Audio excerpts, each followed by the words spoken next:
Hey, what's up, everybody? Welcome back to the Fit Couch Podcast. Today, I'm excited to go through some trials, tribulations, training with another crazy endurance marathon psycho. We'll get into what that looks like here in just a second, but just introduce Blaine Overton. How we doing? Thank you, bro. Doing good. Nice. Grateful to be here. Yeah.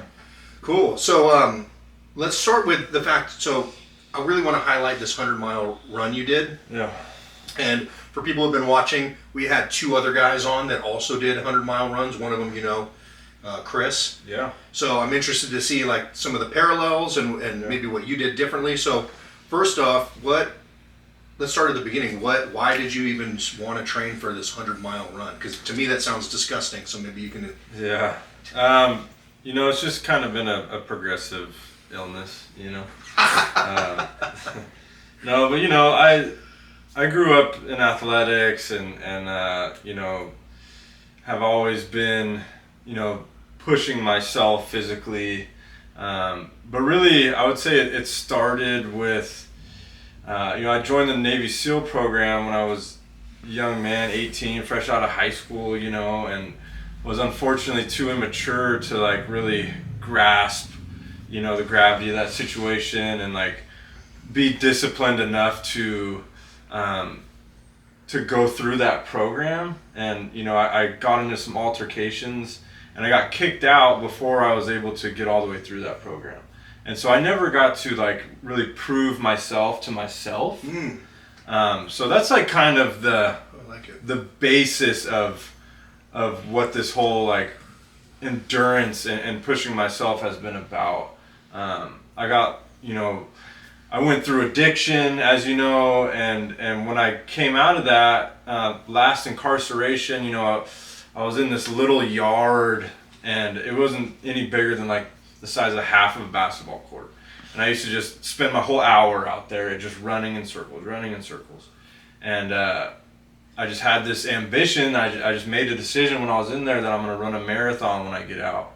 And so, I stuck to that idea, and when I got out, I ran the Lake Tahoe marathon, and I felt really good, and was like happy with how the training went and the discipline of the training program. Like, like it makes you a better person to be focused on a goal and have a disciplined path and a way to get there, and like sticking to it and the perseverance and everything that goes along with that training program. And it made me feel good to accomplish these goals, and it was just like, okay, like I felt like I had more in the tank, and so I went from there to a 50K, which is about 31 miles. Well, let me pause. Yeah. We're on a good stretch right here, but when you got out of your incarceration, how long from then to the marathon? How much time was that? Did you give yourself like outside of jail training, or was you just training from running around that yard and then you just got out and signed up? No, how did that look? I had gotten released in February, and I think the run was in October.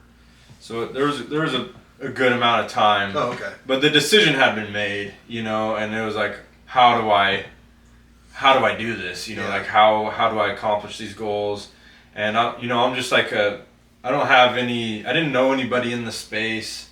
I didn't have any friends that were into endurance events, or like I didn't know any marathon runners, so I was just kind of like on YouTube and picking up information where I could, and trying to, Googling like what does a marathon training program look like, what should your splits, like your workout splits look like, and just kind of mimicked what I saw.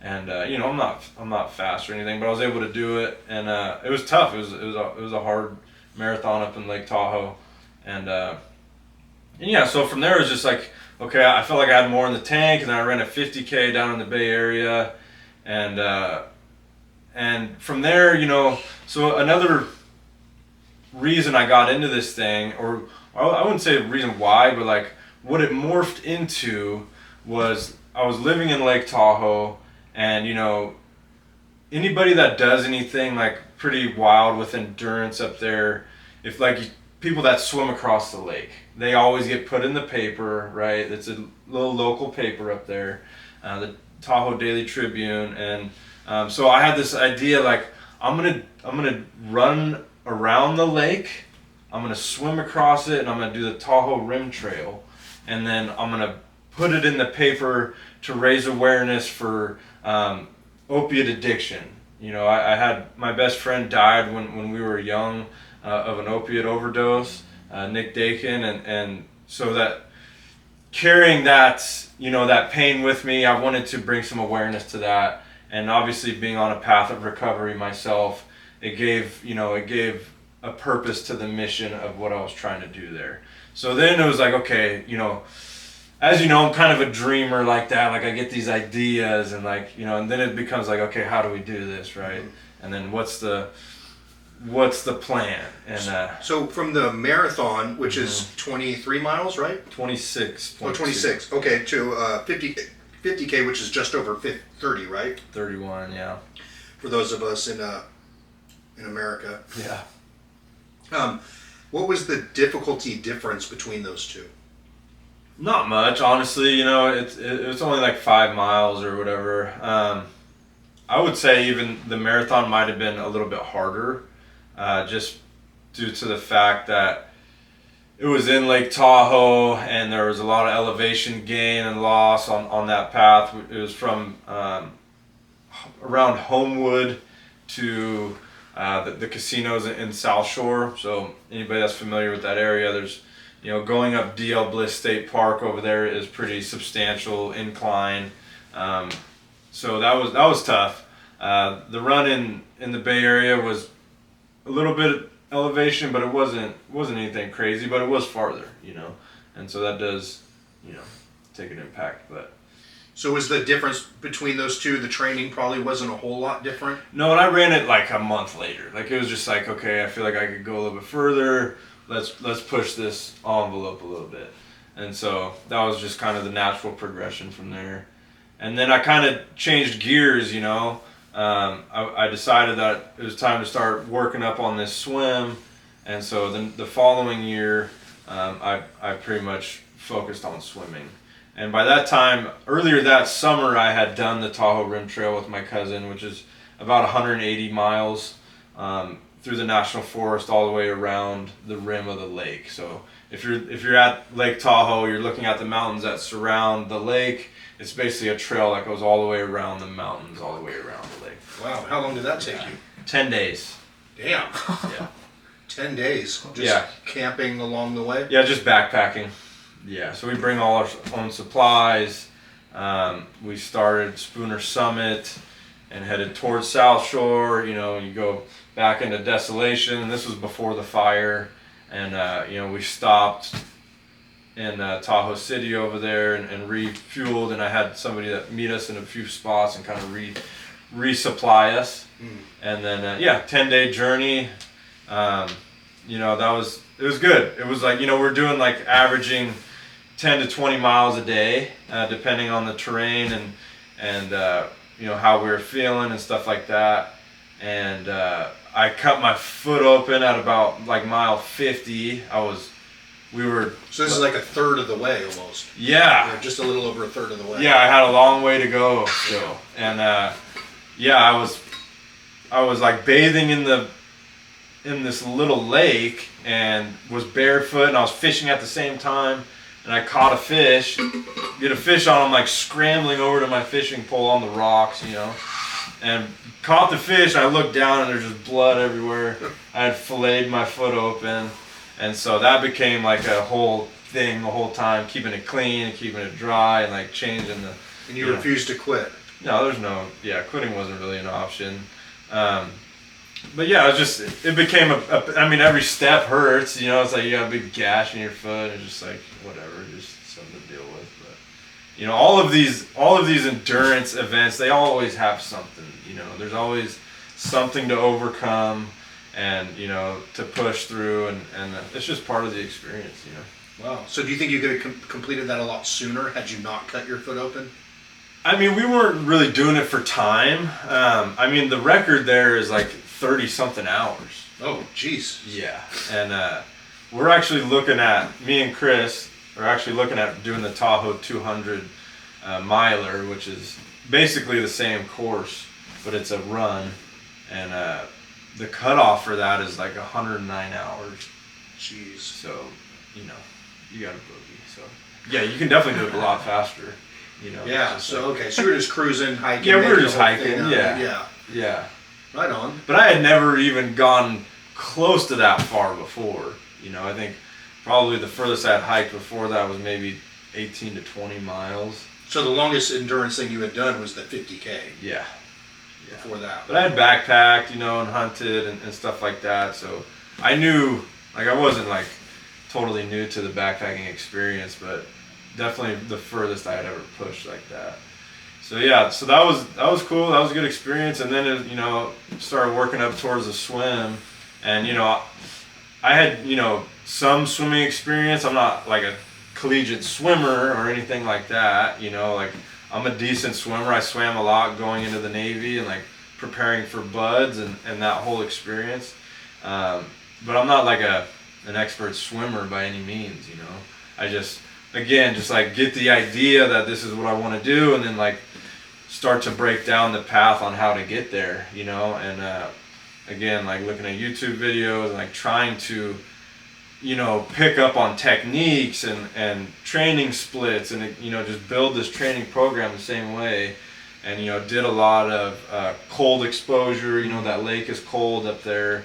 And the original plan was to go south to north, which is 22 miles. And there's a Lake Tahoe Open Water Swimming Association is like somebody that, you know, they have rules and regulations and they validate your attempt, and you have to pay to have a monitor come on your vessel, and they make this sure. This is for the swim. This is for the swim. Okay. Yeah, so they make sure that you're following the rules. You can't have, you know, you can't have any flotation device. You can't have a wetsuit. You can never touch the boat. The boat has to stay behind you the whole time. You know, there's lots of rules to this thing. And, you know, I contacted them and was like, hey, I'd like to do this. They're like, give me your background. You know, I'm like, well, you know, I don't really have much of a background. And they're like, well, this isn't really just something people do. Like, they're like, this is an intense swim. You know, this is like something that professional swimmers do, collegiate swimmers do. You know, people have been swimming their whole lives. Like, this is a serious, you know, event, and it's cold, and like you need to be prepared for this. And I was like, yeah, no, I get it. I just feel like, you know, like I could probably do it, you know.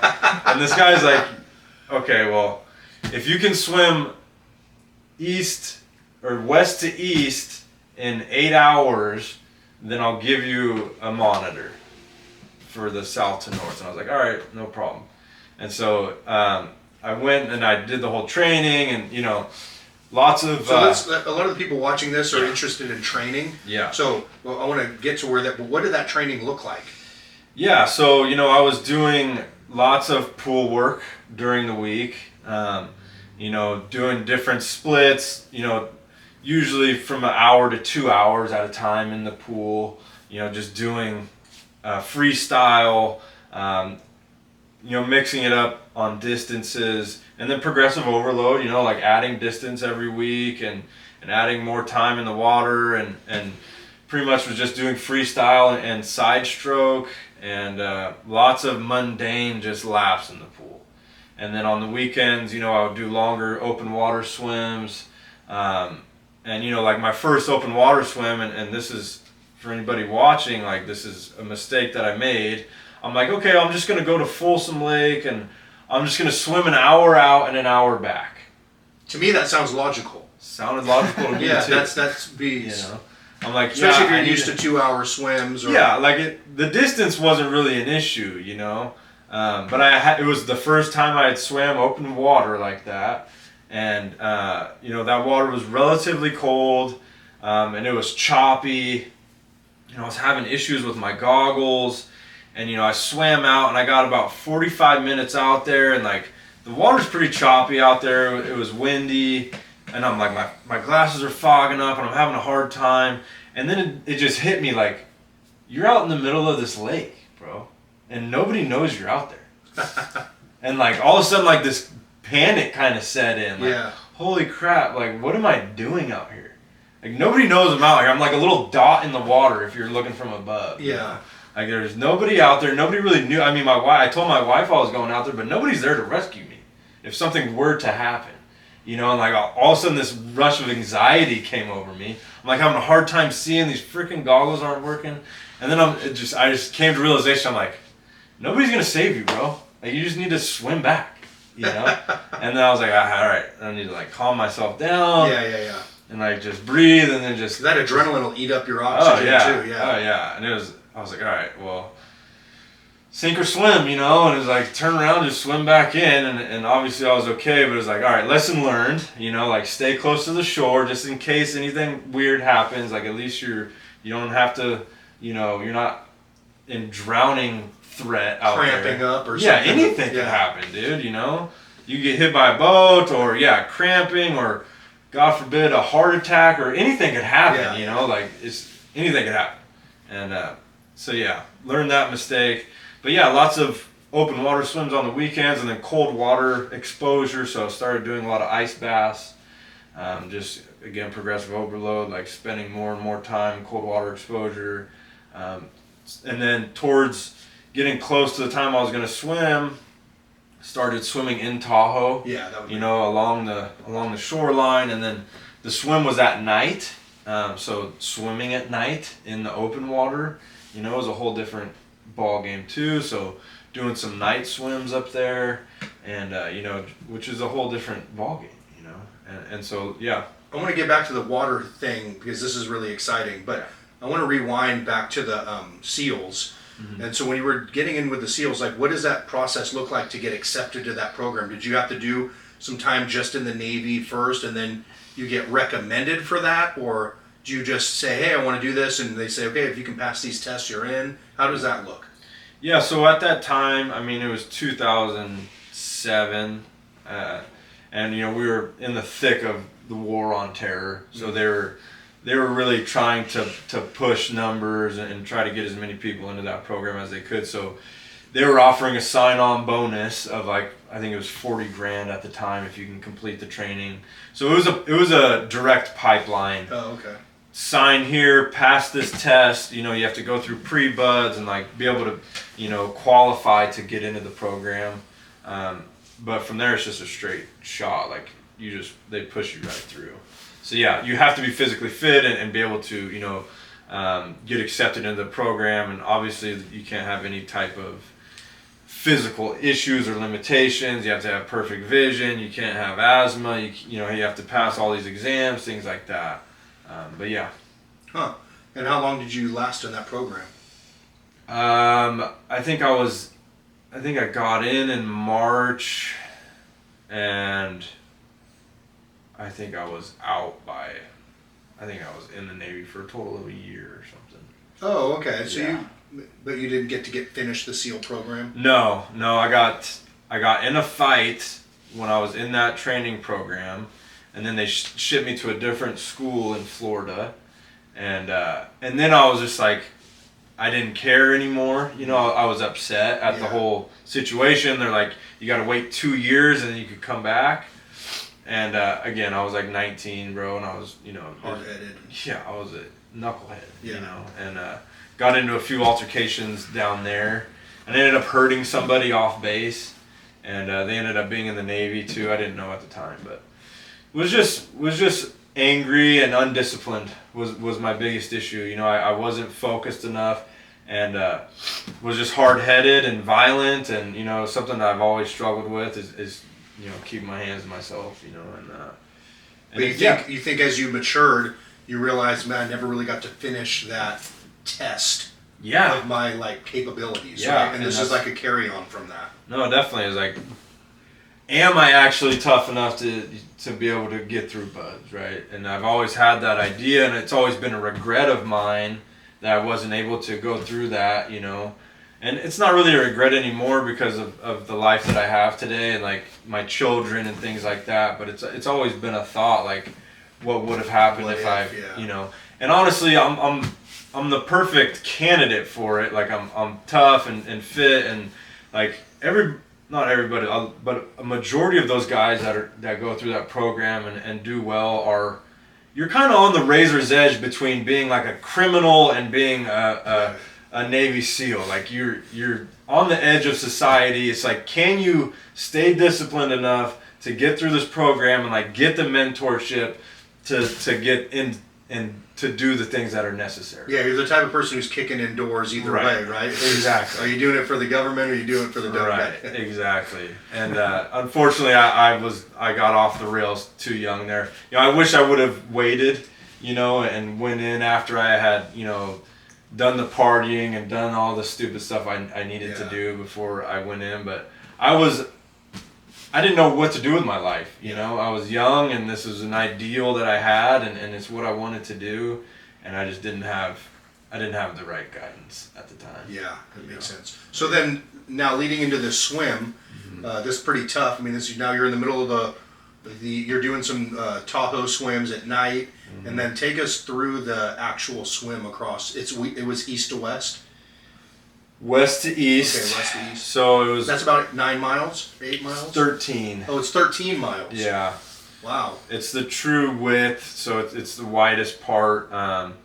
It's right up there by Homewood is where I started, Okay, and that's what you said. And then you go all the way across over to over by Cave Rock over there on the east shore. And yeah, so they're like, if you can do it in 8 hours, we'll give you a monitor for the longer swim.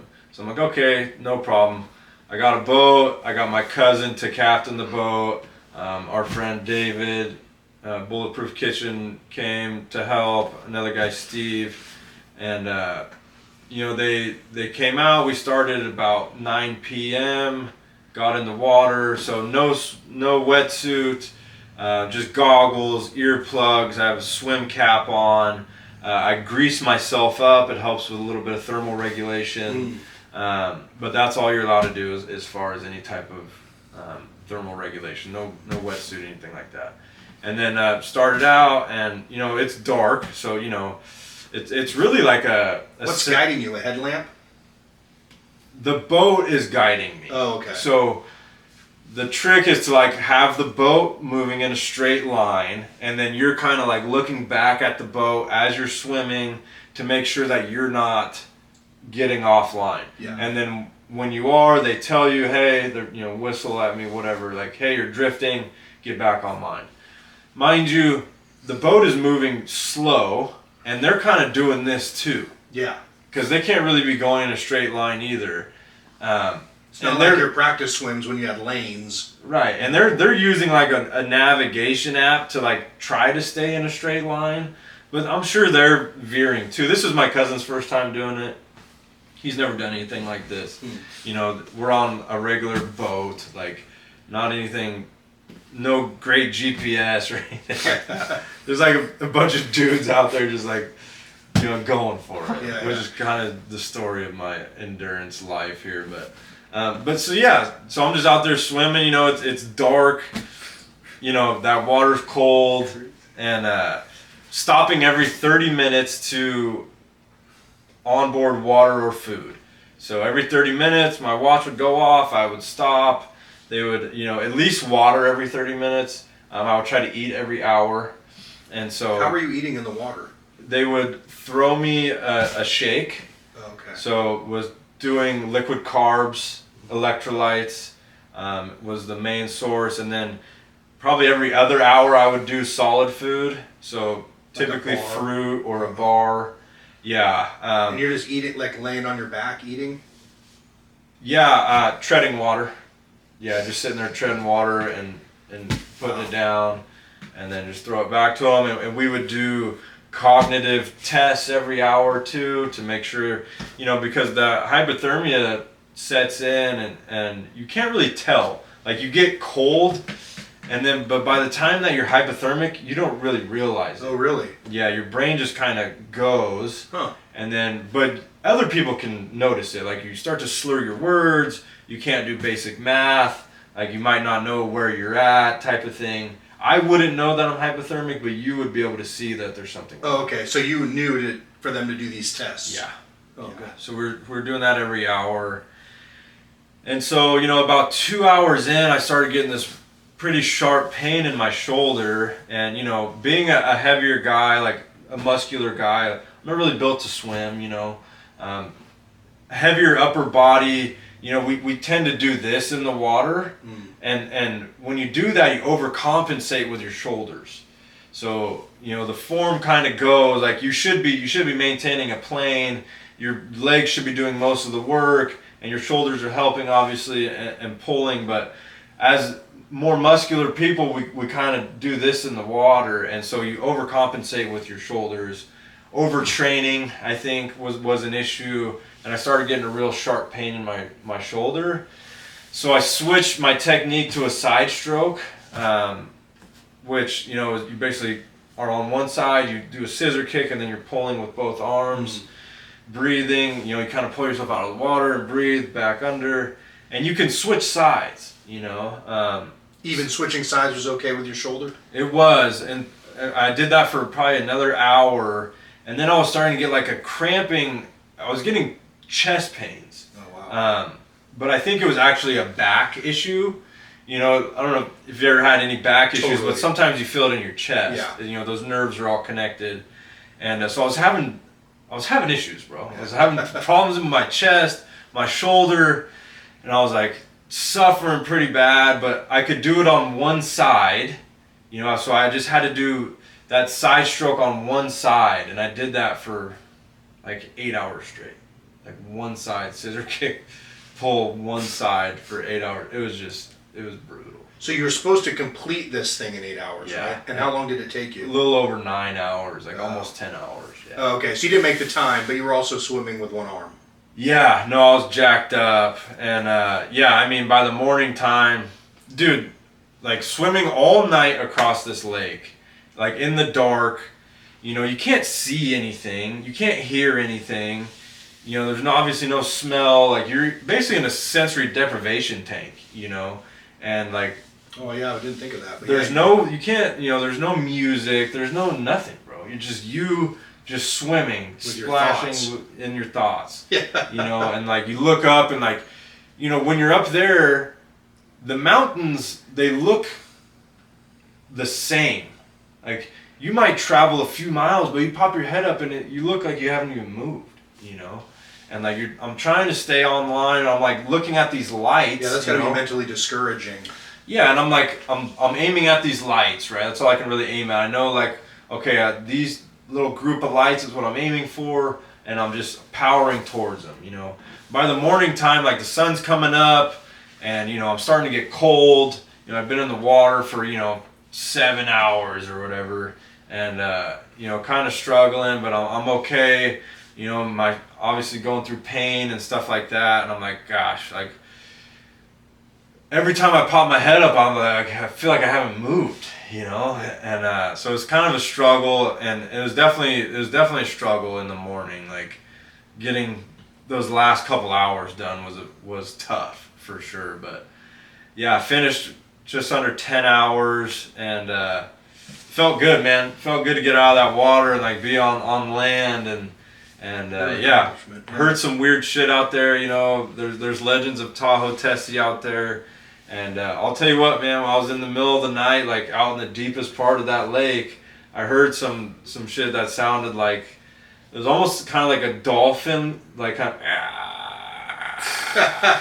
not even joking, bro, like, and it sounded deep, like real deep. And it didn't sound like anything I've ever heard before. It sounded like an animal, like a clicking weird noise like that. And yeah. Wow. We still don't know what that monster is today, huh? No, Could have been your stomach growling. There's something, bro. There's something out there, for sure. So let's fast forward now to this 100-miler you just did. Yeah. Now, out of the hike around the Tahoe Rim Trail, the swim across the Tahoe Lake, and the 100-mile run, what one presented the most difficulties? Honestly, so I ran around that lake also, which was 72 miles. It was on the road, so basically if you stay on the highway all the way around that lake, 72 miles. Honestly, that was probably the hardest out of all of them, just because I had a lot of physical issues with that run. My stomach blew up in the middle of the night, and you know, had diarrhea for like 6 hours in the middle of the night, and you know, just like having to pull off and just used the bathroom like on the side of the road, like, and then had some overtraining issues there too, like had shin splints, and I don't know if it was from running in the cold, which I think it was running in the cold. My lungs like seized up in the morning time, was having asthma. So that was a real mental struggle, and a physical struggle to overcome that. So out of all of the endurance events, that was probably the hardest, just because it was just brutal, bro. It was brutal, and I was dehydrated. And so your nutrition and your fueling was off. I would say, yeah. I mean, I still to this day don't know exactly what went wrong there, but I think I ate something that just didn't sit well. Oh, okay. And my stomach just detonated, bro. And it snowballed, right? And that's got to be the most uncomfortable running around with stomach issues. Horrible. Yeah. It's horrible. All night long, just struggling. And but at that point in time, I was still on this journey of like self-discovery, right? So it was like trying to figure out, okay, well, am I capable of these longer distances? Am I capable of hitting those walls and persevering? And I got to, I think I was probably like mile 56 or something like that, like close to 60 miles. And I got to this point, actually I had 16 miles left. I got to the top of that hill on DL Bliss, and I had 4 hours left to make the timeline, which I think was 18 hours. And I had 16 miles left. And it was like that decision point, it was like, obviously, in a normal state of mind, 4 hours, 16 miles, 4 miles an hour is not really a hard thing to do. But under those circumstances, again, I was struggling physically quite a bit. And it was like, okay, this is like the turning point where it's like I either continue this race and I finish, past the time limit and it is what it is, or I make this last push right now and I like put the effort in and push to make the 18 hours. And whether I make it or not, it is what it is, but I'm going to give my best effort, And so that's what I did, and I pushed through those boundaries, right, where it's like just a suck fest for those last 4 hours, and like would run and then have to walk and then run and have to walk, and just did my best, bro, and just gutted it out, and finished with like 15 minutes to spare. Oh, really? Okay, yeah. Cool. And did that qualify you for another run? Was that some sort of qualifier? No, it was just its own thing, Okay. It was part of the Lake Tahoe Marathon series. They do a bunch of them in one weekend, and it was called the Midnight Express 72 miler. Yeah, so that was rough, man, but it was exactly what I wanted. It was like I wanted to suffer and like and push through. Exactly. Yeah. And to hit that wall and be able to persevere, and I learned a lot about myself and learned that I was capable of overcoming those dark moments and still persevering, And so yeah, so then the natural progression is 100 miler, right? Yeah. And so again, yeah, why not? And again, it was like I don't really know what it takes,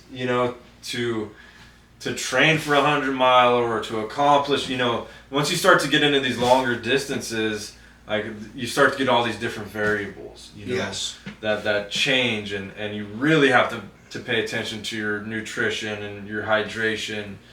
And again, like I'm not really an endurance athlete that way. Like I don't have any, formal training or coaching, anything like that, but I just set this intention.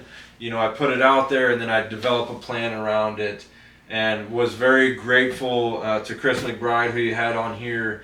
And this is how God has worked in my life, is like I set these intentions and put these things in motion, and then, God puts these people in my life, or opens the doors or puts me in these circumstances that allow me to learn and to grow and to figure it out, Yeah. And so, Chris came into my life, and through you and everything that we're doing up here, and he kind of gave me his advice and his experience, through his training program. And because he said a lot of the same stuff. He said that when you go in those higher miles, you gotta pay, your nutrition and your hydration has to be on point. Yeah. And I've noticed that just doing 100 miles on a bike.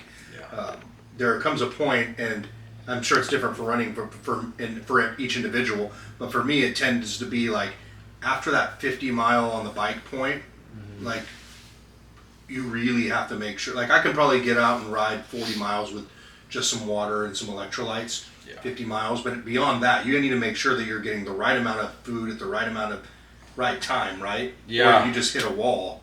Yeah, I mean, I would say for me, it's about a half marathon, so about 13 to 15 miles I can run with no water, no food, but anything past that, like, you have to start taking on calories because you're burning more than you're taking on, and eventually you start to hit a wall there, and water is not going to do it for you. Water helps, but as you know, like, actual hydration comes with aminos and electrolytes and salt and all that as well. So you have to while you're running these races, the goal is for me was to take on 300 calories an hour. And also maintaining the electrolytes as I'm rolling too. Is that more calories per hour than you needed to when you were swimming?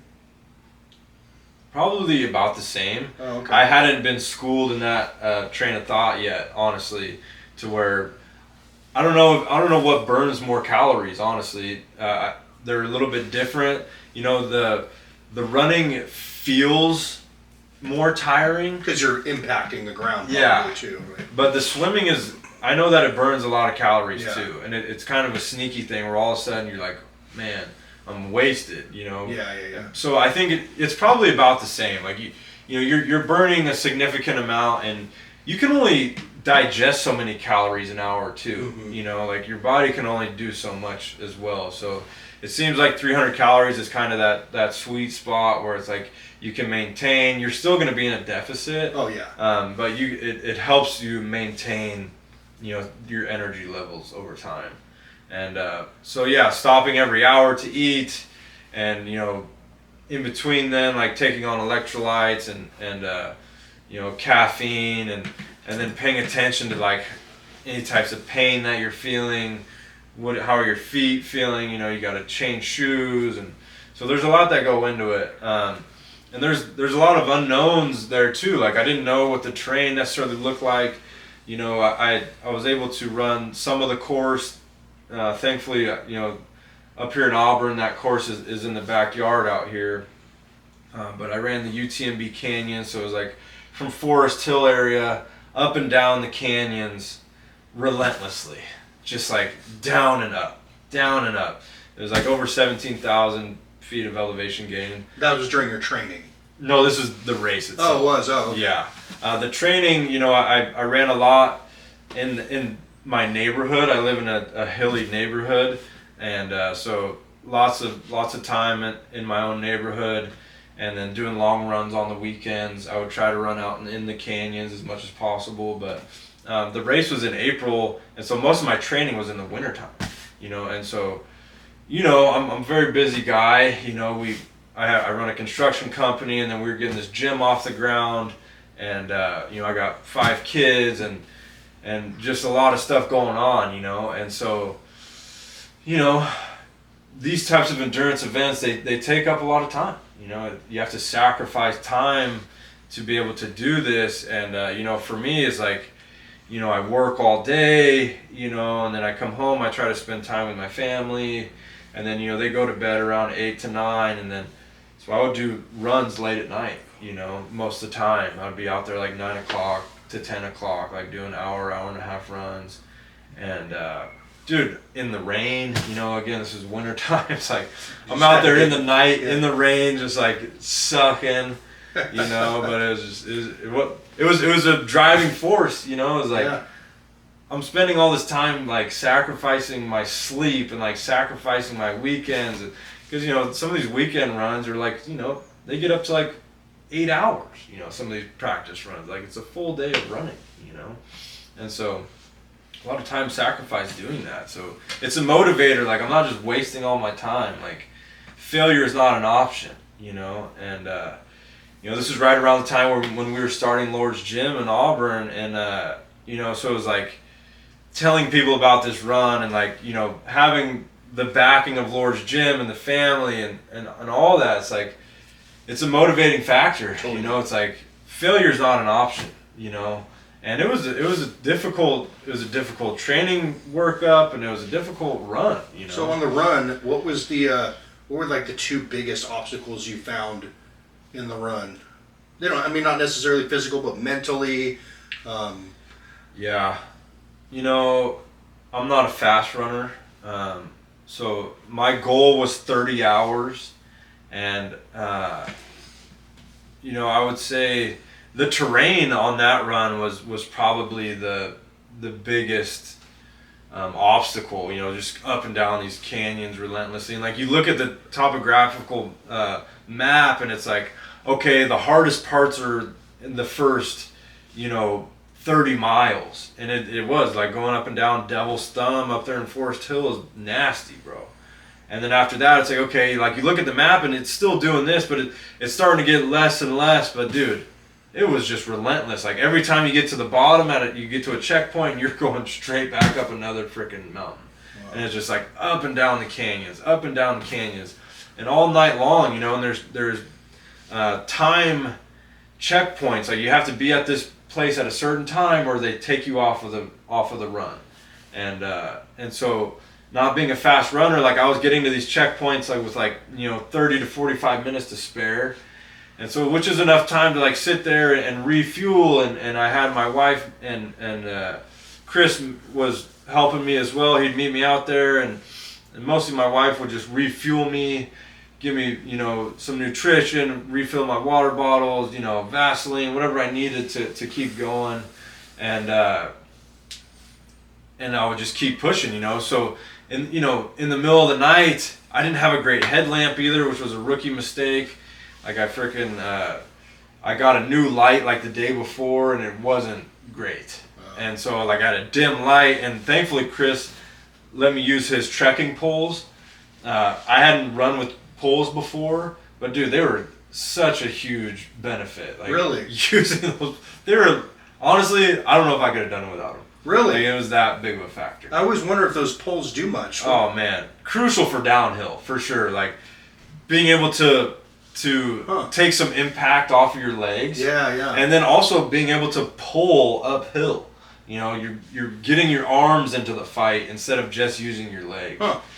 Incredibly beneficial, which I had never even used. I would never considered it. But yeah, I know. Yeah. I mean, I was kind of like a road runner for the most part, and I had done training out there, you know, but I don't know. I just hadn't tried it, I guess. And he was like, you should use them, and I was like, all right, I'm gonna. We should sell some of these poles so we can drop the promo code. I know. Down. If you're gonna do an endurance run out in the canyons, like in steep terrain, you should definitely consider getting some, and definitely train with them before. That way you're comfortable using them. You know? And they're light, I'm sure, right? They're light, yeah.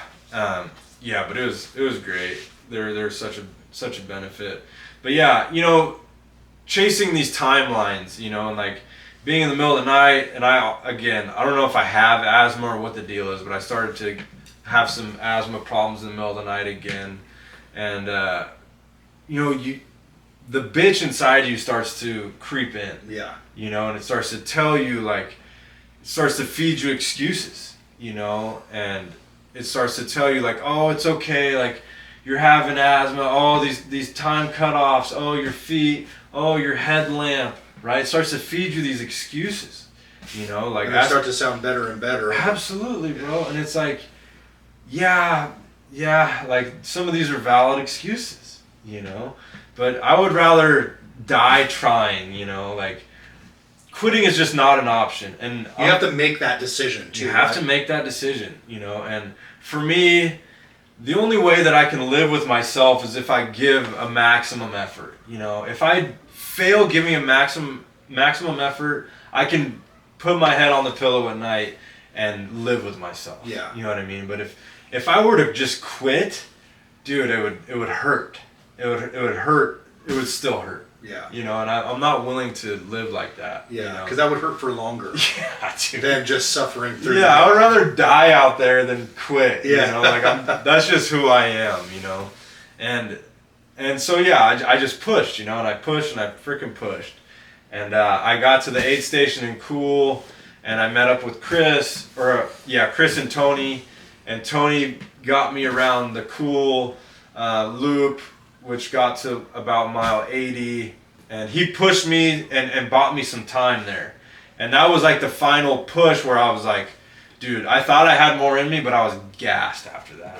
And the cool thing about Tony, actually, this is kind of a little side note. Yeah. But I found this out that he. I was there when he got baptized. So that's right. You were there too. We saw him get baptized. He actually came to know Jesus and got involved with God just from starting to run with the Chris and then Lucas and with the F3 group, and then then just through other solid guys being in his circle, they were able to bring him into the church. So. Very cool. It's like those are the things that we're doing with Lord's Gym as well. Same, we're trying to use fitness to funnel people to faith, or vice versa, bring faith through to fitness, and we're marrying those two things together. But anyway, I thought that was a cool thing about.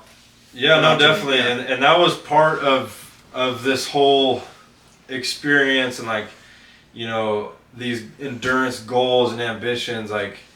It's morphed, right? Like it started with this idea of like, how tough am I? And then it became purpose. Like I want to bring awareness to opiate addiction. And now, through my walk of recovery, I've become a Christian as well. And so now it's to glorify Christ, and like use this platform. I have my own podcast, Recovery Addicts, where, we talk about recovery and it has a Christian foundation and fellowship on there as well, and so now it's like, and I lean on Christ in these dark times, something that I repeat to myself often through these endurance events is I can do all things through Christ who strengthens me. Yeah. And I pray when I'm going through difficult times out there. And one of the difficult times I had out there, I was running with Tony, dude, and I was struggling to breathe. I was like having this asthma, and I had a small inhaler. That was my son's inhaler, so it's like for a child. Yeah. But I was grateful to even have that, like a little bit of albuterol to open me up, but it just wasn't really working, and I was hacking, and I had just overcome a sickness, like some congestion in the weeks prior. So I don't know if it was just flaring back up or whatever, but I was struggling, dude. Yeah. And I said a prayer and I asked God to like relieve me of this, because I was sucking, dude, and it opened up, like kind of miraculously, like just I was able to clear it up and to breathe, and I made a push and bought myself some time, and honestly that time ended up being crucial, and got me through to Cool, and then I picked up Chris there, and me and Chris finished the last about 25 miles or so. Together, and we just had a great time together. Yeah, you guys probably had some great conversations. Chris is a talker. Which is great because he keeps your brain distracted. Totally, kept me entertained and kept me motivated. Yeah, and he had Chris experience. Is a solid guy. Yeah, Chris is a solid dude. Definitely. Yeah, no, awesome guy, and being a spotter or a pacer out there, like it's such a selfless thing to do, like. Totally. Just taking time out of his day to come out there and help me with my silly, ambitions of running this thing, like. Yeah, and then he's comes in with you after doing what I guess the last 25 or so miles. Yeah. And then I remember at the finish line, so hey, so you can come to church with us tomorrow morning? I'm like, bro, it's like 11 o'clock right now. I'm like, you're not. He's always trying to get me to go to his church. Yeah, I'm like, it's okay if you sleep in, like. Yeah. This is late for me, and I didn't just run 25 miles. But No, I was a mess at the finish for sure. Like, do you think if you didn't have a pacer, you would have been able to finish? I know you would have finished, but do you think you would have made all those checkpoints without a pacer? Probably not, bro. Honestly, especially by the time I got to Cool in the morning, and like made that push with Tony. I didn't even have a watch on. Like this is how prepared I was, right? It's like obviously a rookie this is my first 100 miler, like just a rookie at this whole thing, just like dumb and tough, Yeah. and like capable, in good enough shape to do it and like tough enough to finish. And I didn't have like a watch that was telling me how fast I was moving or anything like that. So I was relying on my phone, and then by the time I got to Cool, like the pace that I was on was too slow. You didn't have a watch to keep your pace? Did not. Wow, that's wild. I would think I had my phone. I was using my phone. Oh, okay. But I would have to like sit and look at. Okay. I had a GPS on my phone. I could see, the track I was on and all that. But I didn't have like the convenience of looking down at it, which I should have. Yeah. In hindsight, but my pace was too slow, and if I hadn't have had Tony there to push me through that loop and Cool, I may not have made it. I needed that extra push, that extra effort there to buy myself some time, because I hit a wall after that. Like from 80 to 100, like I was smoked, bro. I had freaking crotch rot. My feet were jacked up. Toenails were coming loose. My lungs were seized up. Like I was struggling. And I needed that extra time, And so, yeah, I mean, who's to say if I would have made it or not? But it was definitely an incredible benefit to have them there. So so we can give an educational piece to people listening who are watching this because they're interested in it. Yeah. It seems like, through mental toughness and someone who went through the SEAL program, you're already can mentally push through. Yeah. But having a coach or having a training plan would have been even better, right? If you had like a coach, or having 100%. Someone who's done it before help you through it, and then having someone pace you. So if you're going to be doing a long endurance mile, have some friends on deck. Or people I definitely recommend having like a legit coach, or at least like have a structured training program, which I knew, and Chris helped me through this also. Oh, cool. He told me I need to be doing this many miles at this far out and then taper down. So he kind of was my mentor through this, and So important, get a coach. Get a coach. Yeah. At least find a friend that's done it before. Yeah. And same thing with weight training. Because your dumb toughness is only going to get you so far.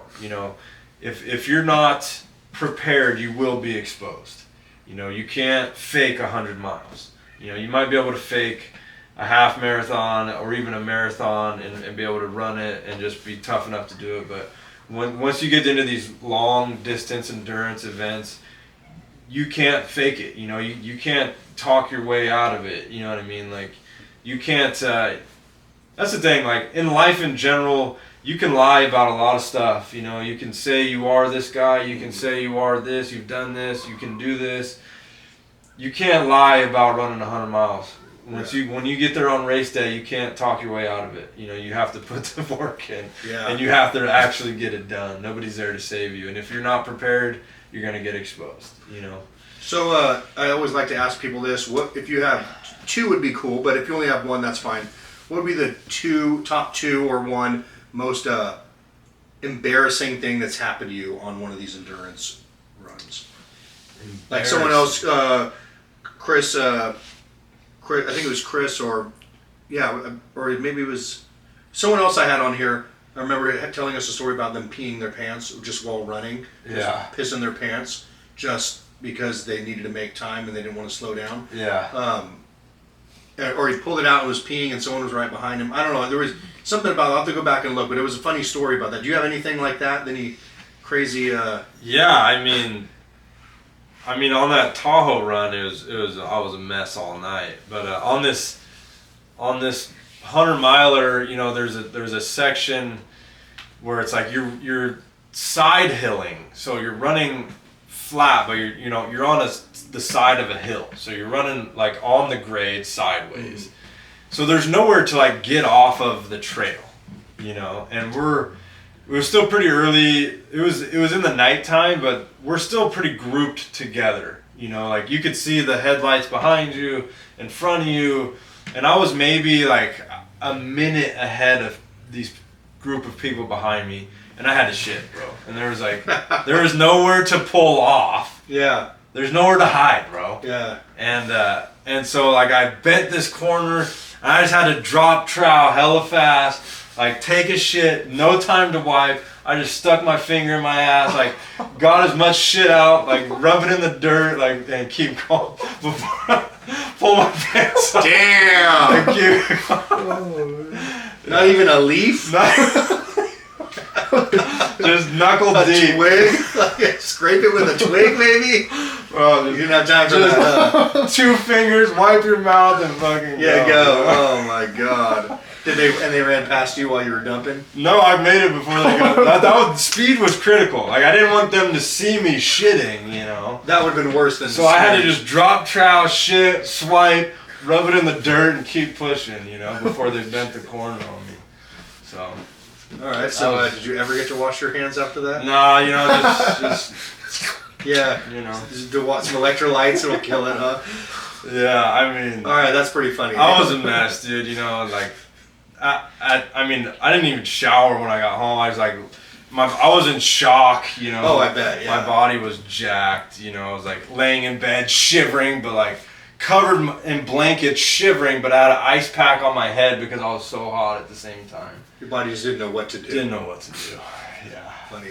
Yeah. And so if there's 3 things that you would tell someone if they're planning like, more than a marathon, like 100 miles or a crazy Tahoe swim or, actually you're going to be swimming from Alcatraz to the shore, right? Yeah. And how far of it is that? 2 miles? It's a few miles, yeah. It's not crazy distance, but Open water, with open water sharks. in the bay. There's always the unknowns of you know the ocean, obviously. Yeah. And it's cold, you know. It's more just for fun and just it's a cool swim to swim from Alcatraz to Frisco, you know. It is a cool thing to do, but it's definitely going to present more issues than the lake.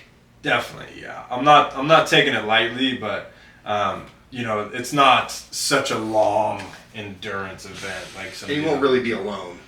Won't be alone, yeah. So if you were going to give 3 pieces of advice for like training, preparing, getting ready for a 100-mile run, maybe things that you wish you would have known ahead of time, what would those be?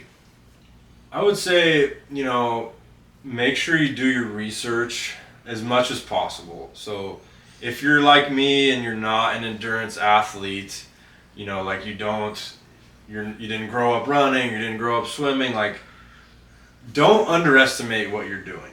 You know, like take it serious. You know, some of these events can be potentially fatal, you know, like these swims and especially open water, cold water, people die doing it. It's not something to take lightly. If you have health issues, like you need to, you know, pay attention to these things and really prepare yourself physically and mentally for whatever you're doing. Definitely have a coach, you know, a mentor, somebody that's done it before. Don't just rely on YouTube and Google to get your way through it. I would say in these endurance events, probably the biggest thing is fuel, you know, making sure that your calorie intake is on point, that your hydration is on point, because if you bonk, like that's your fault. You know, like you haven't been maintaining the calories necessary. That's one of the things you can for sure control. Control the controllables. Yeah. Some of the other stuff you can't control. That's one of the things that's totally in your control. You need to control the controllables. So your fuel, your hydration, your lubrication, you know, your socks, your shoes, your headlamp, your watch, all those things that you can control, have those on point.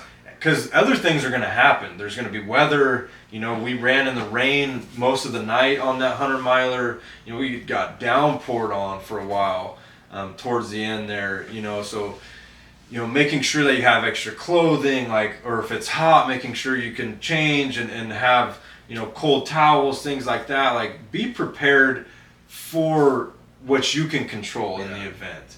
And then just don't quit, dude. You know, like no matter what happens, just keep pushing, you know. Obviously within a healthy limit, like don't kill yourself. You know, this isn't a life or death situation, but sometimes it pays to pretend that it is. Yeah, think of it you like know, that, like don't allow quitting to be an option.